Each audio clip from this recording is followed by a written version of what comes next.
The first problem we're going to solve today for open channel flow.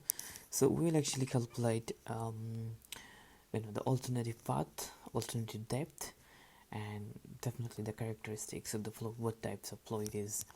So this is the question you can see, and this is the the cross-sectional view of the open channel flow. The fluid is going from this left to right. We know the flow rate here. We know this actual depth. So this is 0.15.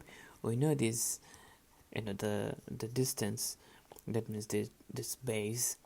So this channel bottom dimensions, it is 0.4 meter, and the flow is a steady flow. You can see here this is steady flow, it's steadily flowing, and it is a rectangular channel. The flow rate, as we already know, and this is the flow depth. So we can see this is actually the flow depth. Yep, so we need to determine the flow velocity, so that's easy. And if the flow is subcritical or the supercritical, that means we need to determine the character of the flow. Okay, so then we will calculate the actual flow depth. Okay, if the character of the flow were to change. Anyway, so the first thing is we're going to calculate the flow velocity and then the alternative depth.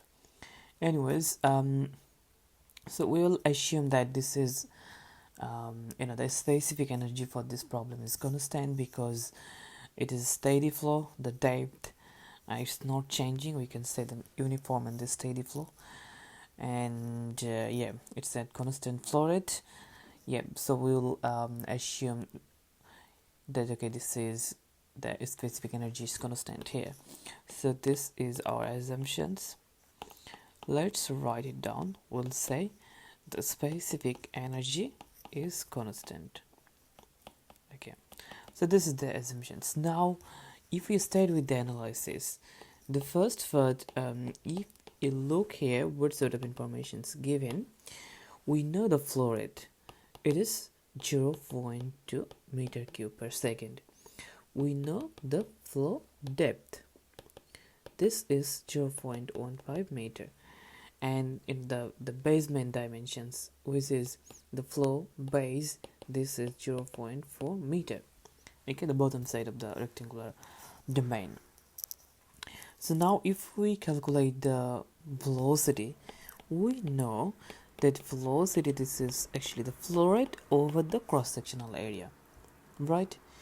Yep, so for this case, actually if we say this depth, this is equal y, this is equal y, and this base length, it is b. Okay, so for this flow, where the flow is going through this rectangular channel, we can say the area, it is this y into b. Okay, so what we can write it down here, this is v dot and yb. That means this basement dimensions and this flow depth. The volume flow rate is given 0.2 meter cube per second. The y distance is 0.15 meter, and the b, that means the basement distance, is 0.4 meter. If we calculate it, we'll get it is 3.33 meter per second. This is the velocity. So we have got the velocity. So that's the first part of this problem. So we have done. Now we need to determine the whether the flow is subcritical or the supercritical. Right, we know two conditions from the theories. Actually, if the we know the non-dimensional number fr, if it is if it is greater than 1, then we can say this is a supercritical flow. Supercritical flow. So that we know. Okay, and the other thing we know that if the depth y, it is less than yc, that means the critical depth. So this is the critical depth, this is the flow depth y. We'll calculate the critical depth. If the critical depth is greater than the actual depth, then we can also say the flow is super critical flow. Okay, super critical flow. So this is two conditions. So this is two different ways like how we can determine whether the flow is subcritical or the supercritical. Okay, so the first thing, we may calculate the critical depth, or we can calculate this non-dimensional fluid number. So if we calculate the critical depth, so let's say the critical depth value is YC. We know from theories is the flow rate square over GB square and just the 1/3 of the power. Okay, so this is actually we know from the formula. So now we know all the values. This is 2 meter cube per second, so that's the square. G is 9.8 and the B is the length 0.4. It is actually meter square, and this is meter per second square. Anyways, so if we calculate it, then we will get this value is 0.294 meter. This is YC. We know Y this is equal 0.15 and YC equal 294. So that means Y is less than YC, or YC is greater than Y. So that means we can say this is the flow is supercritical flow. So we can conclude that it is supercritical flow. So that's the answer. We can do another thing, like we can calculate this non-dimensional fluid number, like F equal the velocity over gy. So the velocity is 3.33 meter per second, and this is 9.8 square root and the y, that means 0.15. If we calculate it, we'll get it is 2.75, the fluid number. So this is greater than 1. This is greater than 1.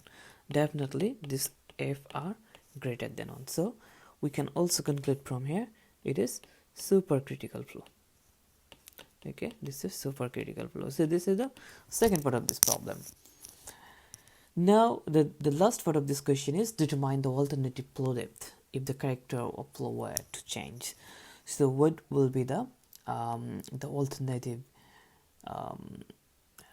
the depth, the flow depth? So to answer that question, we will calculate the specific energy at first. Let's say so we have this channel here, so we'll take two sections, let's say section 1, section 2. So the alternative energy for just any section, we can say this is the Y1. We know the formula. This is the flow rate square 2G B square Y1 square. This is actually the formula. Here, this is the flow depth. We know the flow depth at first. So we will use this flow depth here and we will get the specific energy. And then when we are talking about the alternative depth, so what will be the alternative depths? If we want to calculate this alternative depth, then we need the flow energy. Okay, I'll show you later on. So this is the flow energy, the specific energy. Okay, for the given condition. So this is, we're calculating the specific energy for all these given conditions. So the y1 this is 0.15, the velocity 0.2 square. I'm not writing the units here. Okay, so the 2, it is 9.8, the b is 0.4 into the y1 0.15 square. If we calculate it, guys, we'll get it is 0.7163 meter. So this is ES1. If you can remember, at the very beginning of this problem, when we started solving, we said the specific energy is constant in every section of this open channel. So if I say this is 0.1, if I say this is 0.2, can I say the specific energy here and here is same? Yes, we can. So now we're looking for the alternative depth. So we can determine like this. we can say for alternative depth, the specific energy at any section 1 and section 2, they are equal. So we can say then ES2, this is Y2. That means we're talking about now a new locations of this channel. Y2 plus the volume square, the flow rate square, 2G B square, Y2 squared. We will now, this is the flow depth, we'll solve it for Y2. We already know ES2 because ES1 and ES2, that means the specific energy, it's constant. So this is 0.7163. Put it here, 0.7163. This is equal Y2 plus this is 0.2 square, 2 into 9.8 into this is 4 square, this is 0.4, and Y2 square. If we solve it for this Y2, then we will get this value is 0.69 meter. So this is actually the alternative depth. That means if the character of the flow, we actually got from earlier calculation, this is a supercritical flow. So if the character of the flow changed from supercritical to subcritical, while this specific energy is not changing, then the depth should change from y1 equal 1.5 to this.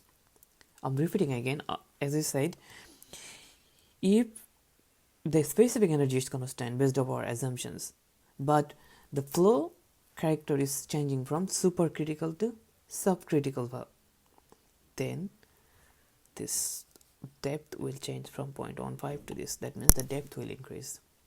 So that's the solution of this problem. I believe you understand this. It is quite easy problem. All the equations you can see from here we used from the theories. So if you go through the lecture slides, then you will get all those equations over there.